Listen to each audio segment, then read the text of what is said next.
I don't know if like cleaning up the forest is the only thing. It might be part of it, but do I know that the forests all around our state are way too dry? I don't have to be an expert to know that. That's clearly a problem. It's clearly an issue that we don't get enough.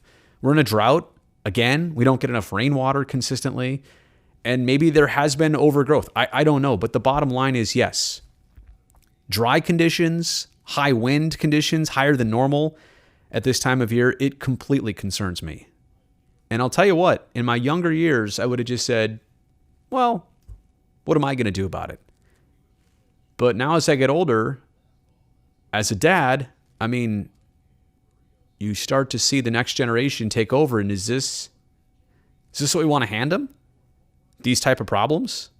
I mean, when I was growing up as a kid, there were not fires like this so regularly, so intense. This thing is literally going to start in the foothills of the Sierra. It's going to traverse the Sierra Mountains. A fire is literally going to go all the way up. It crested Echo Summit, and now it's going to come down the other side. And this fire is going to go into Nevada by Minden. That is unfathomable, and that's not even the Dixie fire is way bigger. I'm glad to see that there's a little bit more containment on it lately, but this stuff greatly concerns me as a resident of California, but particularly as a citizen of the earth. Like, there is something to this. You cannot deny this, looking at how many fires there have been in recent years and how these have been among the most intense ever recorded. And don't get me started with, well, what was a fire like in the 1600s? But it's totally different. It's apples and oranges. You can't measure it, but how would they have put it out? They didn't have airplanes and helicopters, and it is apples and oranges. The bottom line is what you need to know. In the last 100 years, particularly, we have not seen anything like this.